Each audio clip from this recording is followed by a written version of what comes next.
Hello friend, আবার একটা ভিডিওতে সবাইকে স্বাগত জানাই।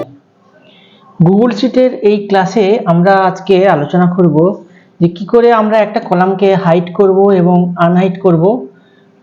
তারপরে আমরা আলোচনা করব যে আমরা কি করে কলামকে ফ্রিজ করতে পারি, ফ্রিজ এবং আনফ্রিজ, যেটা কোনো একটা খুব গুরুত্বপূর্ণ ফিচার।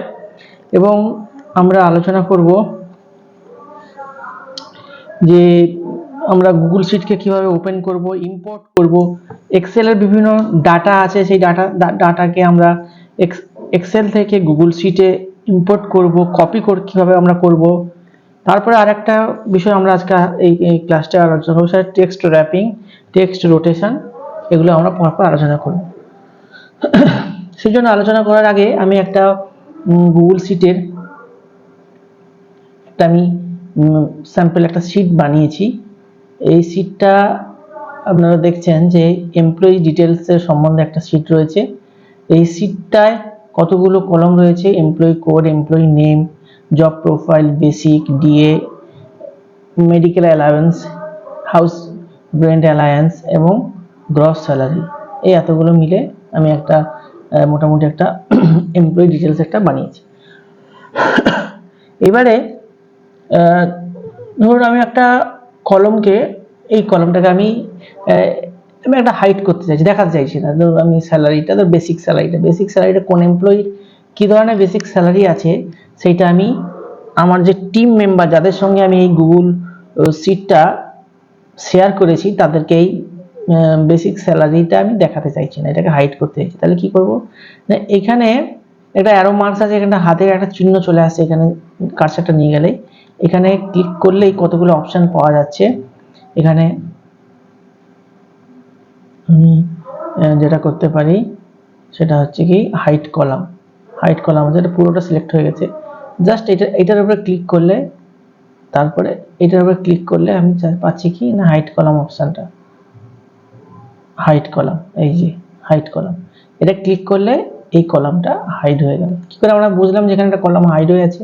না এ বি সি, তারপর ডি থাকার কথা ছিল, ডি নেই, এরপরে ই আছে, এখানে কলাম হাইড আছে। ধরুন এই কলামটা আমি হাইড করতে চাইছি, এটা ক্লিক করব, এই হাইড কলাম করে দিলাম। তাহলে এখানে ই এফ নেই, জি কলাম চলে আসছে। তাহলে এটা আমরা প্রিন্টিং এর সময় কিংবা আমরা আমাদের কাউকে যদি কোনো একটা কলম বা কোনো একই রকম ভাবে কোনো একটা রো আমরা যদি না দেখাতে চাই, হাইড রো অপশানে আমরা ক্লিক করলে এই রোটাকে আমরা সিমিলার হাইড করে দিতে পারি। এবার আনহাইড করতে গেলে আমাকে কি করতে হবে? এখানে ক্লিক করব, এখানে ক্লিক করলে এটা আনহাইড হয়ে যাবে। ঠিক এখানে এবিসি সিট পরে এই জায়গাটা আছে, এই জায়গাটা ক্লিক করলে আমাদের ডি চলে আসছে। ঠিক এখানে ক্লিক করলে পরে যেটা হাইড হয়ে আছে সেটা আমরা ফিরে পাবো। এটা একটা খুব গুরুত্বপূর্ণ বিষয়, আমরা কি করে আমরা কলম বা রোটাকে আমরা হাইড করতে পারি। এরপরে আমরা ডিসকাস করব ফ্রিজ। কি করে আমরা কোনো একটা কলমকে কিংবা একটা কোনো রোকে আমরা ফ্রিজ করবো। আমরা যখন কোনো একটা গুগল শিটের অনেক কিছু ডাটা নিয়ে কাজ করব, এই যে আমরা যদি স্ক্রল করি তাহলে দেখতে পাচ্ছি যে এই জায়গাটা স্ক্রল করলাম, তাহলে উপরে যে ডিটেলসের কি ছিল, কোনটা কি বিষয়ে আমরা কিন্তু এখানে ঠিক বুঝতে পারছি না। তাহলে যেগুলো আমাদের হিডিং, এই লাইনগুলো যদি আমাদের ফিক্সড থাকে বা ফ্রিজ হয়ে থাকে, ফ্রিজ মানে যেটা জমে গেছে, যেন এটাকে কোনো কিছু ফ্রিজ হলে কি হয় সেটা এদিকে নড়ানো যায় না।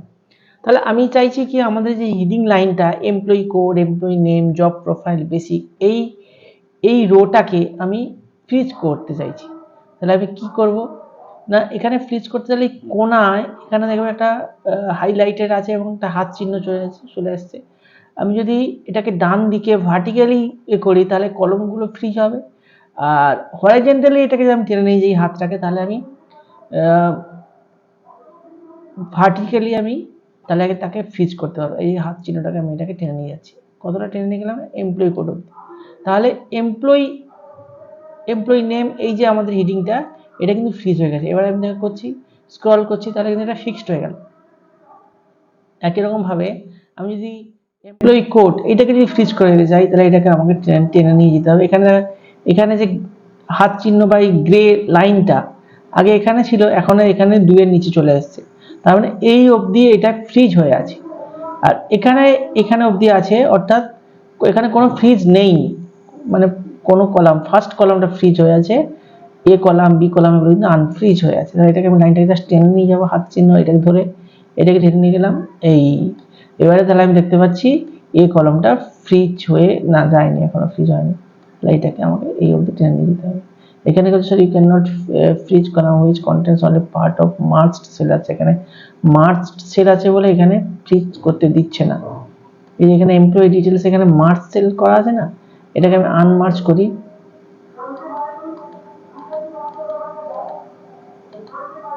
এটাকে আনমার্জ করে দিলাম।